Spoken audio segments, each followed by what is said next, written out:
Hello, lovely people. Let's hope this works this time. The last one I shot, the sound went all wonky and I was talking and the sound was about 2 minutes behind. So hopefully this one works and maybe I can do it with less mistakes this time. Okay, so welcome to your September book chat, aka what I read in September, which wasn't a lot, to be completely honest. So I'm going to lead off first up with my craft book, because I'm trying to read one book on writing theory sort of every month, just to mix it up with everything else I read, so that I'm not reading only, yes, Terry Pratchett or something like that. So this month I went with Plot Gardening by Chris Fox, a simple guide to outlining your novel. Now, those of you that have been following my blog for a while will know that I struggle a lot with plotting. I tend to sort of start off with a character and a vague idea of where it's going, and I normally know where it's going to end up, but I don't really know how we're going to get there, and I just follow the characters, and you know, side characters will pop up and they'll become the main character and I'll have to go back and rewrite the start, and it works. I do get there in the end, but it's not the most efficient or organized, and my first drafts are really rough. So I am trying to learn how to be a bit better at this. What I found mostly is I've used kind of Blake Snyder beat sheet, which does make sense to me. But what I find happens is I'll have all these nice little post-its and I'll go, okay, well, this is going to happen next, this is going to happen, this is going to happen. And I'll get about 3 scenes in and I'll be like, right, well, none of that can happen now because of what's just happened. So we'll start again. And I do that about every chapter all the way through. So it's rolling plotting, shall we call it? Something like that. Anyway, so I was hoping this would help me. And it's actually really quite interesting. What I liked about the plot gardening technique is you start off very simple and then you layer and you layer and you layer. So you pretty much start off with a situation, your main character, your antagonist, and your world. And then everything slowly builds from there. And you can do it bit by bit and take as much time over it as you want, let your subconscious tick away on it. And it's a really nice approach, because I often find when I actually sit down and I'm confronted with trying to put this whole 3 acts together, I sort of panic a little bit, and it seems a lot more monumental than it really should do. So that, in that respect, I really enjoyed it. There's also, as well as the 3-act plotting technique, there was also one called the story circle, which was quite interesting, and it was more of a cycle that the character goes through, and it's more about character development rather than plot, and that was really interesting, and it's quite fun to sort of apply that as well as the 3-act. I sort of felt where, you know, you've got your 3-act for your plot, and then you've got the circle that, if you have that in mind for your character development, that's quite fun. Not saying it works. I did try and do the story circle for a first draft that I just finished yesterday, and basically the exact same thing happened, where I had it all planned out and eventually everything kept changing and more characters kept popping out, and I was like, where did you come from? You were not meant to be in here, and why are you taking over? So it was the same thing where I had to just keep adding and adding and adding. But I think for me the big thing is having that in my head about where I am on that 3-act structure, you know, where my midpoint is, where the end point is, where, you know, all hope is lost and everything else. And as long as I have a vague idea of that, it seems to be working, kind of ish, in a very roundabout way. But anyway, really interesting book if you want to learn a bit more about plotting, whether you're a plotter or a pantser. I actually have a couple of other plotting books that I'm going to work my way through as well, because I would one day really like to actually get the hang of it, because it seems like really sensible, and people that do it seem really efficient and organized and stuff, and I'd like to be that one day. Okay, so on to this month's fiction. So first read, Forest of Hands and Teeth, and isn't that an absolutely beautiful cover? I just love the simplicity of it. I think it's gorgeous. So this is by Carrie Ryan. Young adult novel, sounded like a really interesting take on zombie novel.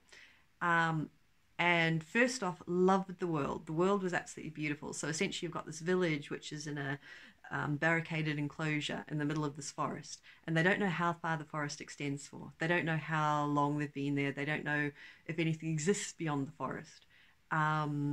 as far as they know, they are the only people in the world in this one little village, which is kind of creepy. With there's all these sort of marriage arrangements that go on to make sure there's not too much interbreeding and things, and so there is a certain creepiness to it as well. But the actual concept of it is fantastic, and that whole forest outside is infested with the unconsecrated, with the zombies. And essentially it's a story about a girl who wants to see what is beyond the forest. Her mum's told her stories of the ocean, and while she doesn't really believe in the ocean, she does believe there must be something beyond the forest, and she wants to find out what it is. Had a similar problem to it that I find with a lot of young adult books when reading them as a 40-something-year-old. I just really wanted to shake her a lot. She's sort of, the main character veered from utter passivity and just complete inaction and just being pulled around by other people to, I'm going to do whatever the hell I want, and if everyone dies around me, it doesn't matter. And there was no in between. And it absolutely just, oh no, that just annoyed me so much that it actually ruined the book for me, to be honest. I could not stand her. It was interesting enough and good enough that I got to the end, because I did also want to know, is she going to grow from this? And to me, it didn't feel like she did. It really didn't. So yeah, for me, that's 3 cookies for lovely writing, really, really good writing, beautiful, fantastic world building, and yeah, minus the other 2 cookies and the cup of cake for the unbearable main character. But anyway, there we go. Still definitely worth a read. Still read it all. And yeah, some of the images in it are still nicely stuck in my head. So yeah, there was some beautiful writing there. There we go. So on to the next one. Stephen Fry, Making History.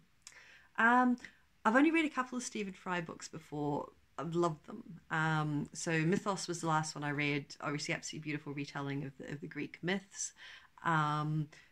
I've read 2 of his others. Should have looked the names up before I started doing the video, especially as my second shot at the video, so I should have remembered that I didn't look it up last time. But basically, I've read one of his that was autobiographical and one novel, and both excellent. He has quite a distinctive style, I feel. So if you don't enjoy his style, then you might not necessarily enjoy the books. But I do think his writing is fantastic. And this is really interesting. So it's science fiction, essentially. It's alternate history. And basically a doctorate student at Cambridge University is given the opportunity to ensure that Hitler is never born. This doctorate student is kind of annoying, but he has a great character arc. I really appreciated the character arc. At the start of it, though, you just kind of want to shake him again. Another one. I seem to have this thing of shaking characters at the moment. But at least this one does grow. And as with all good science fiction, there are some interesting questions asked. Like, okay, so yes, say Hitler wasn't born. How much of it's inevitable? Who would rise and take his place? If it is inevitable, what would it actually change? And is it going to make things better, or is it going to make it worse? And in what ways will it be better or worse? And so it was really interesting, and I did really like the alternate history timeline of it, and I thought it was quite well done. There was also enough sense of the ridiculous in there that it was excellent. And also at the end, to complete this beautiful character arc, the main character realizes what's really important to him in life as well. So so there was sort of 2 stories going on there that were really, really well done. And yeah, I found it thoroughly enjoyable. I would call that one 5 cookies. Yeah, excellent. The only reason it doesn't get a cup of tea as well is it was a little long-winded. But it's Stephen Fry, and we'll forgive that, because I can listen to Stephen Fry for a long time, or read Stephen Fry for a long time. Okay, so Hitman Anders and the Meaning of It All.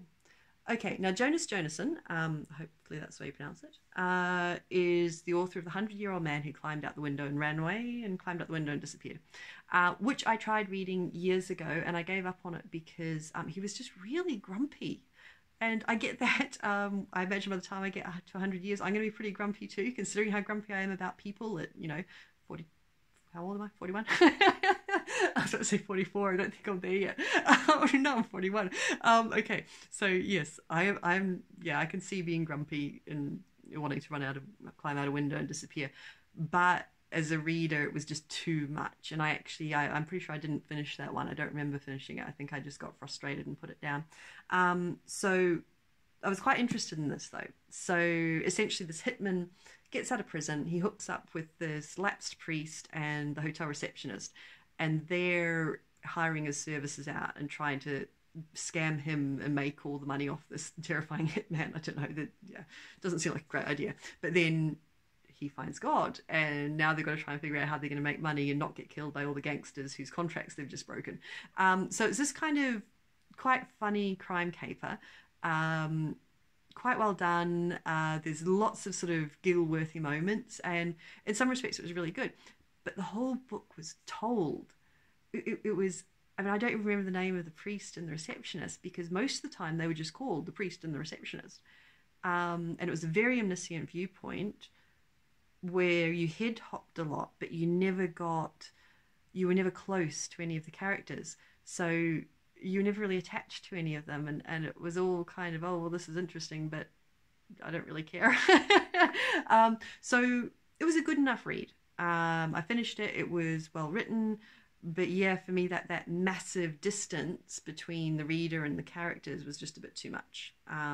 So that would be a 3 cookies for me, I'm afraid. So, and on to my current read, which I was hoping to finish, but we actually have a power cut at the moment, and I have no power on my laptop, so I thought I may as well do a video. And actually, the power should have been back on by now because it was a scheduled power cut, so I don't know. I may have no dinner tonight. We'll see. Okay, so this is the Rabbitback Literature Society. And I'm terribly sorry, I'm going to massacre this poor author's name. Pasi, Ilmari, Jääskeläinen. Sorry. Finnish author. And it's this beautiful magical realism, really. Quite heavy on, well, no, actually not that heavy on the magic, but there is a pervasive sense of magic all through the story. And at the same time, it's a little bit of a whodunit, because this children's author is at a party where she's going to be welcoming in the 10th member of the Rabbitback Literature Society, which is a very exclusive society for writers. And she vanishes. A snowstorm just roars through the house, and then she's gone. And this 10th member of Literature Society, who's a young substitute teacher, decides that she's going to figure out what happened. And she does this by playing this game, which the members of the society have always played together. And it's kind of scary and a little bit masochistic, and it's not very nice. And all through it all, there's just all these little odd things that are happening, like the dogs that don't stay at home and they stand watch outside the certain author's house, and phantoms in the garden, and also there's this other older disappearance of a child, and it might be a murder and it might not, and I'm pretty sure it's a murder. Not finished the book yet, but I'm pretty certain. And so it's interesting, and it's beautifully well written. It's very, very atmospheric. The writing is gorgeous. What I would say is there's not a lot of suspense. I'm not worried about any of the characters. I'm not sort of on the edge of my seat who did it or anything like that. So while it's a beautiful read, it's not one that's a real page turner. So I'd probably give it 4 cookies, maybe 5, just for the absolute beauty of the writing and for the fact that's a gorgeous cover and I love it. And there are infected library books in it, which change their stories, and that is fantastic. I love that idea.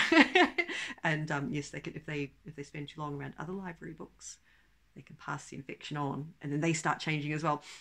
Yeah, I think that's kind of my favorite bit of the whole thing. And yeah, okay, I'll give it 5 cookies just for that. Okay, so that is what I read this month. Hopefully the sounds work this time, and if not, you're just going to have me talking at a different rate to the sound. And yeah, let me know below what you've been reading. Let me know what your favorite reads of the month have been. Let me know if you've read any of these. And yeah, I shall talk to you next month. Thanks so much for watching. Bye.